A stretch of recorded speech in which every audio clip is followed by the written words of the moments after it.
Heavy lifting. Trivia from Jim Jackson? That was good. That was really And I was yelling it.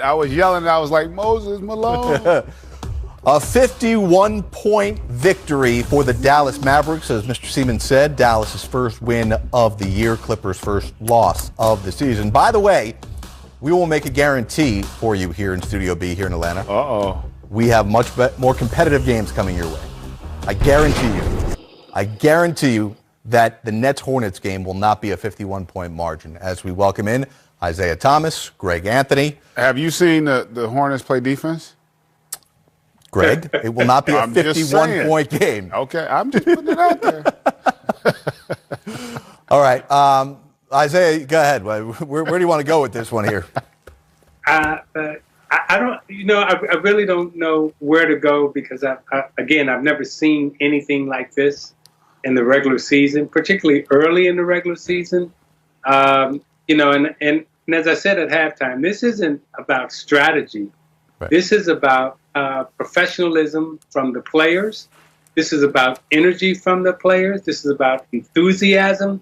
This is about a commitment to go out and compete. I didn't see any of that from the Clippers players today. Now, if we wanted to talk about, the strategy wasn't right from a coaching standpoint, the motivation wasn't there from a coaching standpoint, maybe, but there's some things that the players have to bring to the game in order for the coaching staff to be able to implement. And the players didn't bring that to the game today.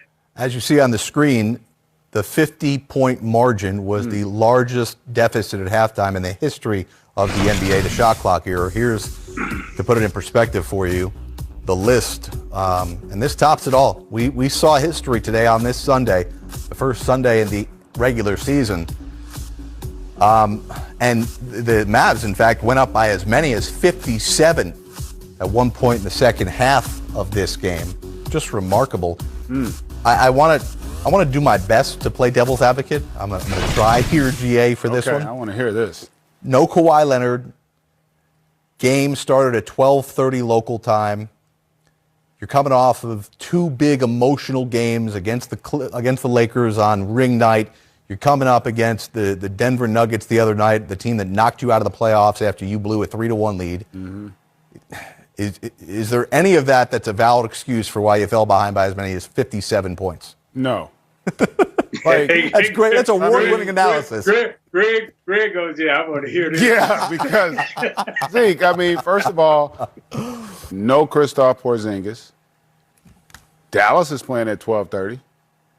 They're in the same boat. Yep.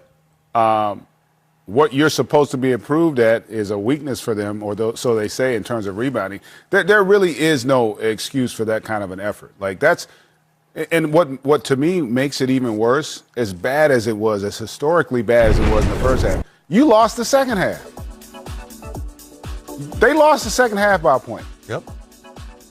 So that means they didn't even show enough pride to come out and at least let's go win this third quarter. Let's win the fourth quarter. Because I can guarantee what happens in a game like that, and Isaiah knows it, when you go up 30, 40, the team that's up, it's actually harder to play then. And we're also talking about a team that's supposed to be a championship caliber team. Right. You have to factor that in. This isn't even with all due respect, this isn't Charlotte. This isn't Indiana, right? This isn't a team that nobody's expecting to be there when it's all said and done with a legit chance to win it. So, and again, it's not that they lost. They lost by 51. They scored 27 points. That's hard to do at this level. And again, Dallas, obviously they came out with some fight, but Dallas is not a great defensive team. Right.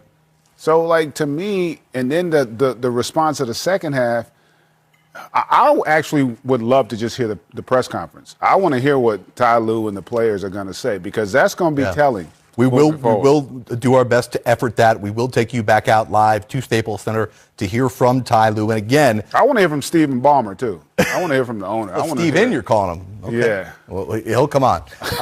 We'll get him on the line right away. Again, we're leading you up for the next hour and 20 minutes, and we've got Nets, Hornets. A couple of notes on this game here from our researcher extraordinaire Justin Nixon.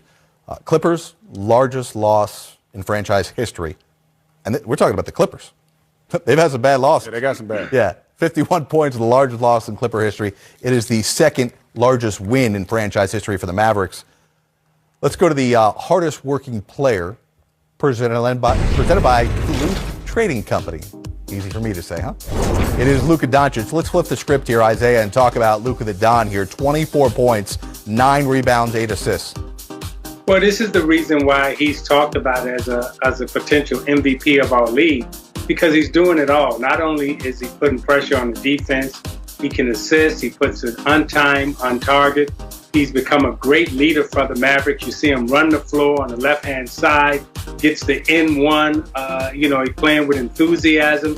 And then his patience, the 1-2, the dip of the shoulder, back out to the open man at the top of the three-point line.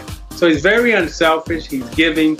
He's the perfect player that you want to play with as a leader of your team, as a young player on your team who has enthusiasm and, is showing that energy and that love to all his teammates. When they were winning, when he was on the bench, he was one of the biggest cheerleaders for the guys who were playing out on the floor.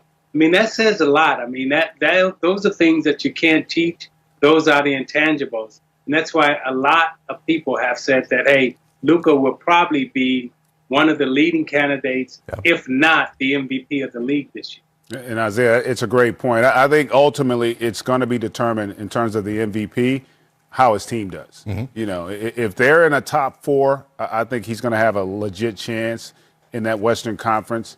But if they come in on the back end of the postseason, I don't think then he's going to have an opportunity to win it. But as a basketball player, as a leader that you mentioned, and also he's one of those guys, he's easy to play with.